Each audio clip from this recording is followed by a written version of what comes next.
Hello student, इस video में आज हम बात करेंगे जो कि राजनीति विज्ञान क्लास 11 का चैप्टर 6 एनसीईआरटी बुक है।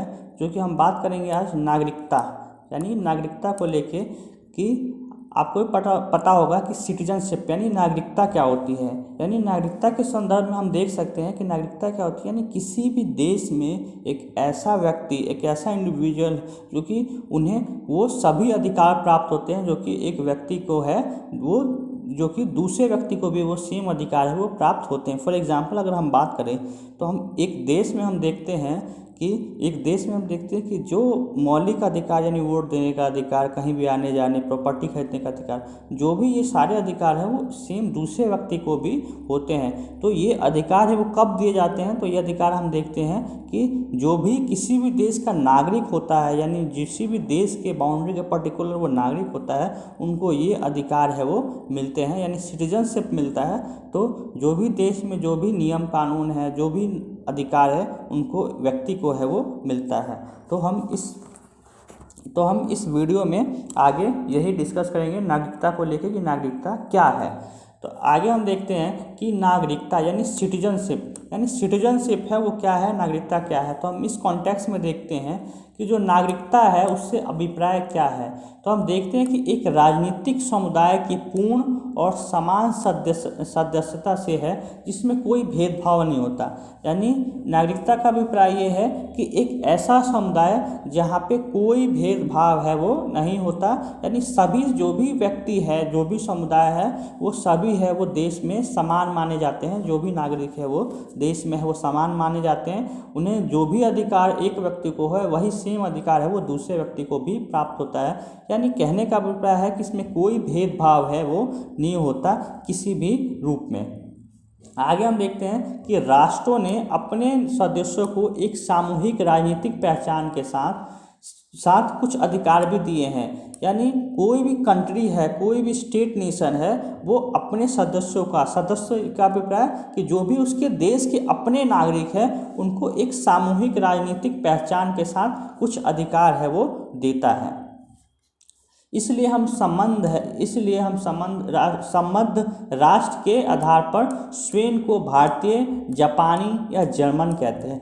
तो हम इसी आधार पर हम कहते हैं कि हम भारतीय हैं, हम जर्मन हैं, हम चाइनीज़ हैं, हम पाकिस्तानी हैं। तो अभिप्राय ये है कि कोई भी देश, राष्ट्र है, वो अपने सदस्यों को एक राजनीतिक पहचान देता है, उन्हें अधिकार देता है, जो कि ये नागरिकता है वो बनती है। यानी हम नागरिकता के कॉन्टेक्स्ट में इन सब चीज़ों को है वो देखते हैं। ऐसे हम देखते हैं कि जो अधिकतर लोकतांत्रिक देशों में नागरिकों को, यानी अधिकतर जो भी डेमोक्रेटिक कंट्री हैं, वहाँ उन देशों में हमें देखने को मिलता है कि वहाँ पे व्यक्तियों को, नागरिकों को अभिव्यक्ति यानी अभिव्यक्ति की स्वतंत्रता तथा अधिकार, और साथ ही साथ मतदान करने का अधिकार। ऐसे हम देखते हैं कि आस्था की स्वतंत्रता, न्यूनतम मजदूरी, शिक्षा पाने का अधिकार, यानी ये सारे जो अधिकार है वो एक लोकतांत्रिक देश में हमें देखने को मिलते हैं।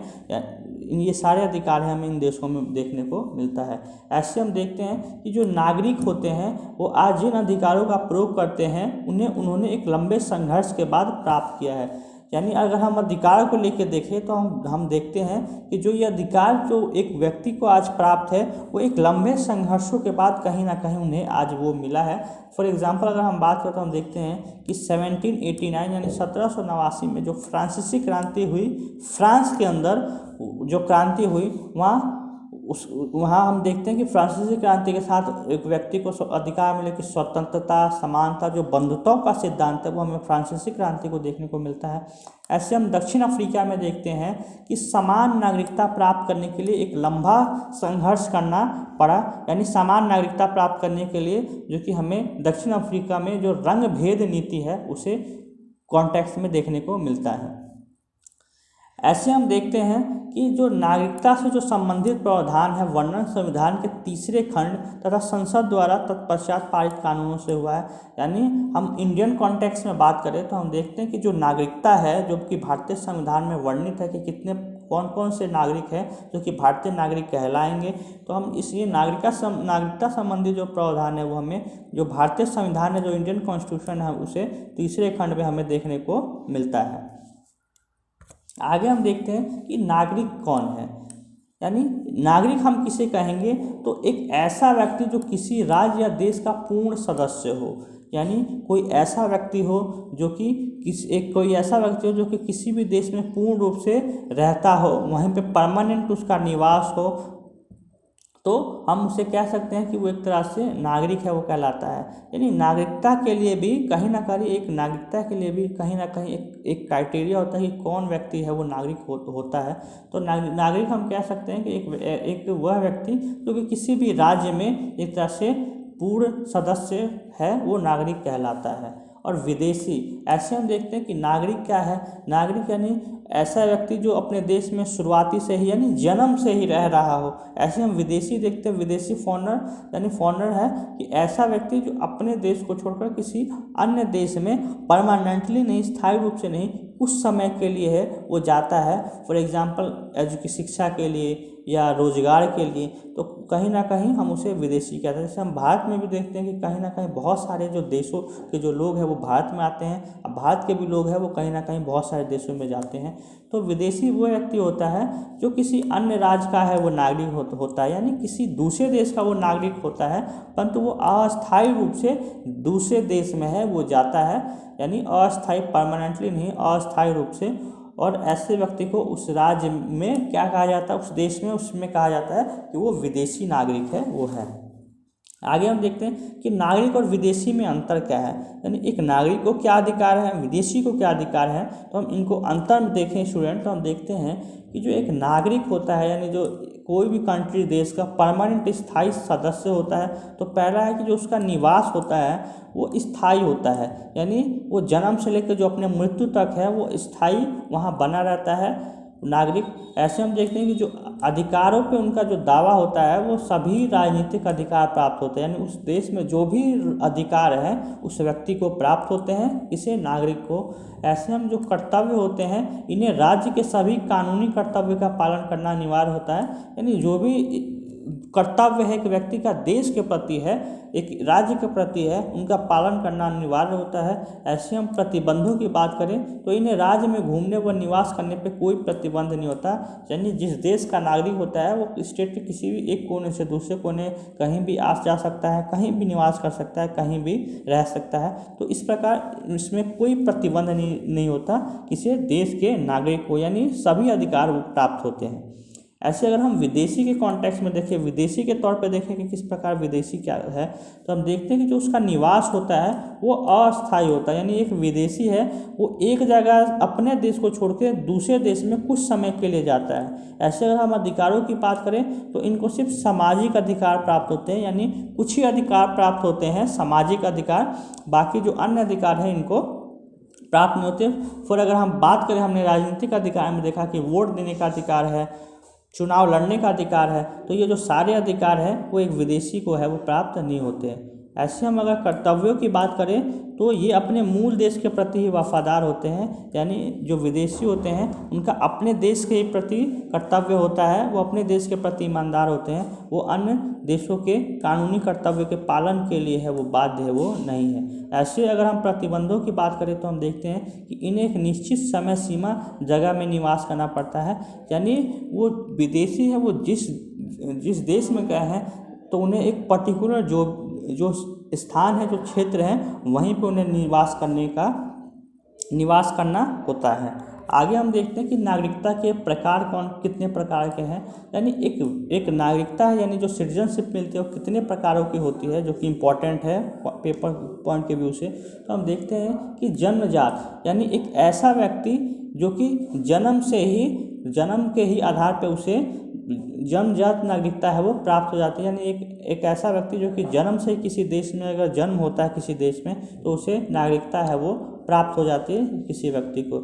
ऐसी राज्य प्रदत्त नागरिकता, यानी एक ऐसा व्यक्ति जिसे राज्य द्वारा किसी विशेष परिस्थितियों के कारण नागरिकता है वो प्रदान की गई है। यानी स्टेट है वो प्रदान करता है नागरिकता किसी विशेष परिस्थितियों में नागरिक को। ऐसे जो तीसरा है वो इकहरी नागरिकता। इकहरी नागरिकता का अभिप्राय वह है कि एक ऐसा नागरिक, एक ऐसा व्यक्ति जो कोई देश अपने नागरिकों को प्रदान करता है जिसमें वो किसी भी राज्य का वासी हो परंतु वो नागरिक कहलाता है। यानी पूरे देश के लिए केवल एक नागरिकता है, यानी उसे हर राज्य में जिस व्यक्ति है जिस राज्य में जाता है उसके लिए नागरिकता वहाँ का नागरिक बनना है वो जरूरी नहीं है।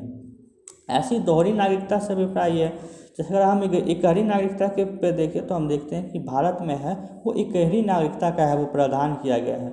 ऐसे हम दोहरी नागरिकता देखते हैं यानी डुअल सिटीजनशिप। डुअल सिटीजनशिप में हम देखते हैं कि किसी भी व्यक्ति को देश के साथ साथ जिस प्रांत में वो जाता है, जिस प्रांत में वो रहता है, तो वहाँ की भी नागरिकता है उसे लेना है वो ज़रूरी होता है। अगर हम एग्जाम्पल की बात करें तो आप देखते हैं कि जो अमेरिका है, जो फ्रांस है, तो इन देशों में अमेरिका पूरे देश के साथ साथ जिस प्रांत में अमेरिका के जिस प्रांत या राज्य में जाता है वहाँ की नागरिकता भी लेना है वो ज़रूरी होता है। तो हमने देखा कि जो नागरिकता होते हैं वो 4 तरह के होते हैं, जो कि जन्मजात यानी जन्म के द्वारा, राज्य प्रदत्त यानी राज्य प्रदान करता है, इकहरी नागरिकता, और ऐसे हमने दोहरी नागरिकता की बात की। आगे हम स्टूडेंट देखते हैं कि नागरिकता प्राप्त करने के तरीके क्या हैं। यानी एक नागरिक है वो किस प्रकार से नागरिकता है वो किसी देश का प्राप्त करता है। तो हम देखते हैं कि क्या क्या वो अधिकार है, क्या क्या वो तरीके हैं, मेथड है। तो हम देखते हैं कि विवाह के आधार पे, यानी अगर कोई मैरिज करता है तो उसके आधार पे वो नागरिकता है वो प्राप्त कर सकता है। ऐसे ही लंबे निवास के आधार पे, यानी कोई भी नागरिक है, कोई भी व्यक्ति है वो किसी एक देश में लंबे समय तक उस देश में बना रहता है तो वो उसे नागरिकता है वो दी जाती है राज्यों द्वारा। ऐसी गोद लेने पे, ऐसी संपत्ति खरीदने या सरकारी सेवा या विद्वान होने पे, तो इस तरह से नागरिकता है वो प्राप्त करने के ये तरीके हैं। आगे हम देखते हैं कि जैसे जिस प्रकार नागरिकता प्राप्त करने के तरीके होते हैं, किस प्रकार कोई व्यक्ति है वो एक देश से जाकर दूसरे देश का नागरिक है वो बन सकता है, तो ऐसे इसके त्यागपत्र के तरीके क्या होते हैं कि नागरिकता किस प्रकार वो छोड़ सकता है। तो हम देखते हैं त्यागपत्र यानी खुद से ही वो नागरिकता है किसी देश का छोड़ दे। फॉर एग्जांपल की बात करें तो कोई भारतीय व्यक्ति है अगर जाके किसी दूसरे देश में, फॉर एग्जांपल अगर कनाडा में जाके बस जाता है तो उस देश में अगर लंबे समय तक वो रहता है तो उसे अगर वहाँ की नागरिकता मिल जाती है तो वो भारत का जो नागरिकता है वो उसके लिए वो छोड़ देता है। यानी कहने का मतलब है कि एक कोई भी एक नागरिक है, एक व्यक्ति है वो किसी भी देश का एक ही नागरिक है हो सकता है, नागरिकता है वो प्राप्त कर सकता है। ऐसे हम देखते हैं विवाह करने पे अगर कोई व्यक्ति है वो दूसरे देश में जाके विवाह कर लेता है किसी लड़की से या लड़का से, तो उसकी जो नागरिकता है वो छूट जाती है। ऐसी अनुपस्थिति में विदेशों में नौकरी या देशद्रोह के आधार पर नागरिकता है इनसे छीन लिया जाता है। आगे हम देखते हैं कि सार्वभौमिक नागरिकता, यानी सार्वभौमिक नागरिकता का अभिप्राय ये है कि किसी देश की पूर्ण सदस्यता उन सबको उपलब्ध होनी चाहिए जो सामान्यतः उस देश के निवासी हैं। यानी यूनिवर्सल नागरिकता में हम देखते हैं कि किसी भी देश के ऐसे नागरिक जो उस देश में पूर्ण सदस्य हैं उनको वो सारे अधिकार है वो होने चाहिए। वहाँ काम करते हैं या नागरिकता के लिए आवेदन करते हैं, किंतु नागरिकता देने की शर्तें हैं सभी तय करते हैं। यानी अवांछित नागरिकता से बाहर रखने के लिए राज्य है वो ताकत का इस्तेमाल करते, परंतु फिर भी व्यापक स्तर पर लोगों का देशांतरण है वो होता है। कहने का अभिप्राय ये है कि किसी भी देश में जो व्यक्ति रहते हैं उनको उस देश में पूर्ण सदस्यता है वो होनी चाहिए, यानी नागरिकता होनी चाहिए। ऐसे हम विश्व नागरिकता की बात करते हैं। विश्व नागरिकता से अभिप्राय ये है कि ऐसी दुनिया में हम रहते हैं जो आपस में एक दूसरे से है वो जुड़े हुए, कहीं ना कहीं एक देश है वो दूसरे देश से इंटरकनेक्टेड है, यानी संचार के माध्यम से, इंटरनेट के माध्यम से। तो हम देखते हैं कि विश्व के सभी भागों में विश्व समाज की उभार की ओर इशारा करता है, इसी को विश्व नागरिकता कहते हैं। यानी कहीं ना कहीं एक देश से वो दूसरे देश से कनेक्टेड है, लोग हैं वो कहीं ना कहीं एक माध्यम से दूसरे माध्यम से कनेक्टेड है, सूचना के माध्यम से, तकनीक के माध्यम से, टेलीविज़न इंटरनेट के माध्यम से। तो हम इसे कह सकते हैं कि ये विश्व नागरिकता है उसे कहा जाता है। आगे हम देखते हैं कि विश्व नागरिकता से लाभ क्या है। तो विश्व नागरिकता से क्या लाभ है, तो हम देखते हैं इससे राष्ट्रीय सीमाओं को दोनों तरफ उन समस्याओं का समाधान करना सरल होगा जिसमें बहुत देशों की सरकारों और लोगों की संयुक्त कार्यवाही है वो जरूरी होती है। इससे प्रवासी या राज्य विहीन लोगों की समस्या का सर्वमान्य निपटान करना आसान हो जाता है। कहने का अभिप्राय ये है कि इससे राष्ट्रीय जो भी सीमा है, जो भी राष्ट्रीय जो बाउंड्रीज है, जो जो दो देशों के बीच होते हैं, उन समस्याओं का समाधान करना है वो सरल होगा, जिसमें बहुत से देशों की सरकारें और लोगों की संयुक्त कार्रवाई है वो जरूरी होती है। ऐसे हम देखते हैं आगे कि संपूर्ण और समान सदस्यता। तो इसका अभिप्राय ये है कि नागरिकों को देश में जहाँ चाहे रहने, पढ़ने, काम करने का अधिकार है वो प्राप्त होता है, यानी वो सभी मूलभूत सुविधाएं हैं वो प्राप्त होती है, यानी संपूर्ण और समान सदस्यता में। ऐसे हम देखते हैं प्रवासी, यानी प्रवासी का अभिप्राय क्या है कि एक व्यक्ति है वो काम की तलाश में एक शहर से दूसरे शहर या एक देश से दूसरे देश में जाता है, यानी जो माइग्रेंट्स होते हैं, जो माइग्रेट करते हैं। फॉर एग्जांपल की अगर बात करें तो हम देखते हैं कि किसी भी स्टेट के अधिकतर जो लोग होते हैं, फॉर एग्जांपल कोई यूपी का है, कोई पंजाब का है, या किसी भी स्टेट का कोई व्यक्ति है, तो हम देखते हैं कि काम की तलाश में, रोजगार की तलाश में या शिक्षा की तलाश में कोई है, वो दूसरे शहरों में या दूसरे राज्यों में है वो मूव करता है, जाता है, तो हम इसे कहते हैं प्रवास करना, यानी प्रवासी। आगे हम देखते हैं कि निर्धन प्रवासियों का अपने अपने क्षेत्रों में उस प्रकार स्वागत नहीं होता जिस प्रकार कुशल और दौलतमंद प्रवासियों का होता है। यानी जो निर्धन होते हैं, जो एक जगह से दूसरे जगह पे जाते हैं, तो उस प्रकार उन्हें उतना मान सम्मान नहीं मिलता जिस प्रकार जो कुशल लोग होते हैं वो जाते हैं। ऐसे प्रतिवाद यानी विरोध का अधिकार हमारे संविधान में नागरिकों के लिए है वो सुनिश्चित किया गया है, जिसमें व्यक्ति की स्वतंत्रता का एक पहलू है, यानी जो भी व्यक्ति है वो एक तरह से स्वतंत्र है, अपनी बातों को अभिव्यक्त है वो कर सकते हैं। आगे हम देखते हैं कि राज्यकृत नागरिकता से अभिप्राय ये है कि कोई नागरिक अपनी राष्ट्रीय पहचान को, कोई भी नागरिक है वो अपने राष्ट्रीय पहचान को एक राष्ट्रगान, झंडा, राष्ट्रभाषा या उत्सवों के आयोजन जैसे प्रतीकों द्वारा है वो प्रकट करता है।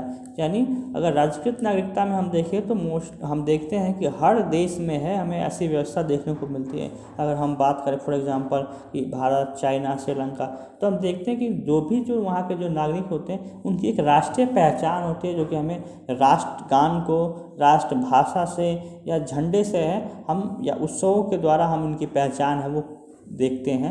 लोकतांत्रिक देश होते हैं वो समावेशी होते हैं, जो अब सभी नागरिकों को राष्ट्र के अंश के रूप में अपने को पहचानने की इजाज़त है वो देखते हैं। जैसे हम देखते हैं जो फ्रांस है वो यूरोपीय मूल के लोगों को ही नहीं अपितु उत्तर अफ्रीका जैसे दूसरे क्षेत्रों से आए नागरिकों को भी अपने में सम्मिलित करता है। इसे हम कहते हैं, इसे हम राज्यकृत नागरिकता है वो कहते हैं।